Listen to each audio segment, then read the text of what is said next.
All right, so the article Body Rituals Among the Nosarema is a satirical article about U.S. rituals, culture, and societal beliefs. The main point uh, is about like Americans' obsessions with body image, beauty trends, dental hygiene, and issues with healthcare. I found the critique of healthcare the most interesting. The article writes how in the Lapiso or the hospitals, that they won't admit someone unless they present them a large gift of money. Additionally, even after they get their treatment, they need to pay a large amount of money again. And the article makes this satirical by blurring the true meaning and calls the medical treatment like ceremonies, and that the payments are necessary gifts in order to be admitted and then to leave as well, this medical temple. So in U.S. healthcare, it's always a topic you kind of hear in the news or president's address, and they always argue about this. And the thing is that free healthcare exists in most Western nations besides the U.S., which makes us a bit of an anomaly compared to other nations. And this is something they could use against us and criticize us about. So then next is for culture in America is I would say is guns, and so the U.S. one part of the culture is guns, and it's very distinct from the rest of the world. In the South, which I live in Texas now, is they're not just seen as tools of self-defense. They're also key parts of being an American. So guns are a symbol of the American spirit, freedom, and self-reliance. These freedoms are unique to America and our foundation. So we rebelled against England, and the coming of the Second Amendment is a unique amendment that sought to give power to the people against tyranny. In Europe, having an armed populace is unheard of, as guns are banned or severely restricted. Mass shootings or crime are often thought about when one thinks of guns in the U.S., but interestingly, most mass shootings aren't occurring in the South, where guns are more prevalent. It's quite spread out amongst the major cities in the U.S. And in the South, guns, they actually offer like a big sense of security and safety for the populace, which is interesting because most of the populace do carry firearms on them as well. And let's see. So since moving to Texas, my father and I, we've gotten a little bit more into firearms. We've been going to the range, we go hunting, we've went hunting a couple times. And then also his coworkers, they're all into firearms and they have a pretty big collection as well. And even U.S. military bases and presence is quite big in the South, and that's a very interesting thing with guns just being very prevalent in the culture to living out there. You'll figure that out pretty quick. And I also think that's what's interesting is Trump's assassination attempt is actually the first of its kind in decades when you think of guns in the U.S., because most people would think with all the guns something like that would be more prevalent. But actually, like in Japan, a couple of years ago they had an assassination attempt, and it was with a makeshift gun, and it killed one of their former presidents. And then even across Europe, we see in England or the UK, they have stabbing attacks, quite often, and those are very rampant in place of shootings. Or even in Germany, they've had a lot of anti-immigrant rallies, and they've had a lot of mass stabbings as well.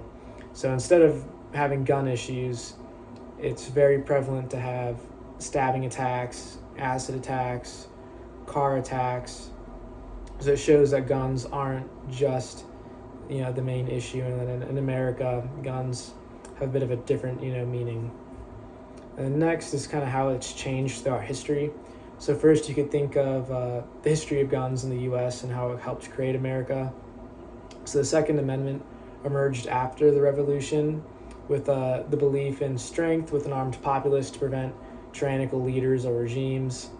So in those times, police presence was very low, out in the frontier and the new American frontier, and a lot of people, they had to have guns for self-defense or to go hunt.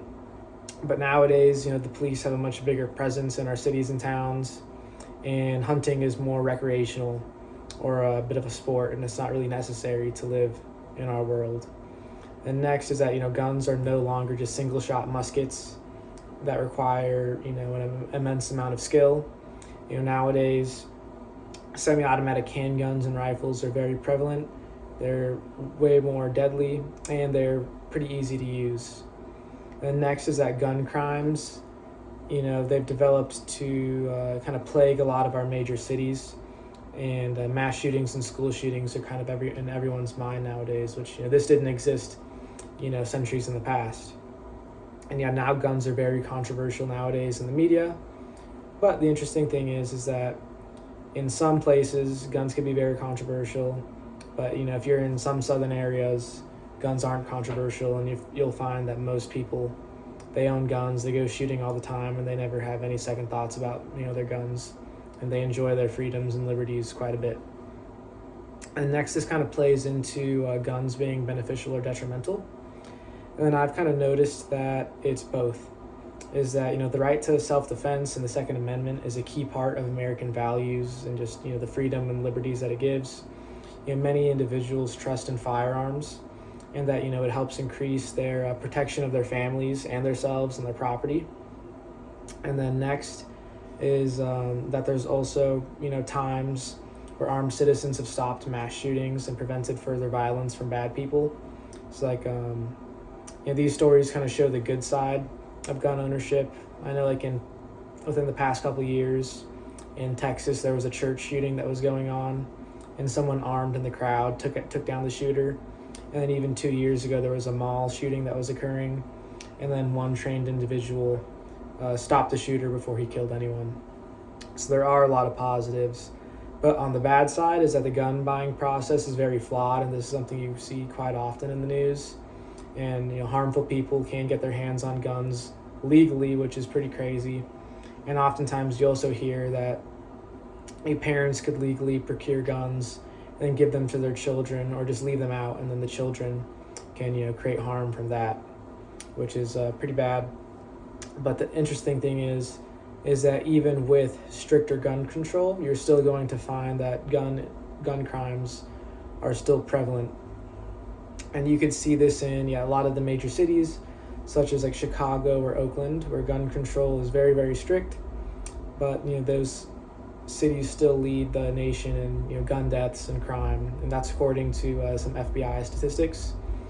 And then ultimately, the debate on guns being good or bad is very nuanced and kind of unclear. There's not really any true answer, because lawful gun owners could list a lot of really good reasons as to why they need guns, or why it's beneficial in our nation, and it's helped them protect their families. And that's something you can't really argue against, because it's actually a good point.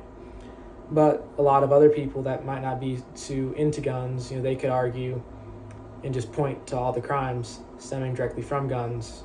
So there's not really a true answer, and it's kind of ambiguous.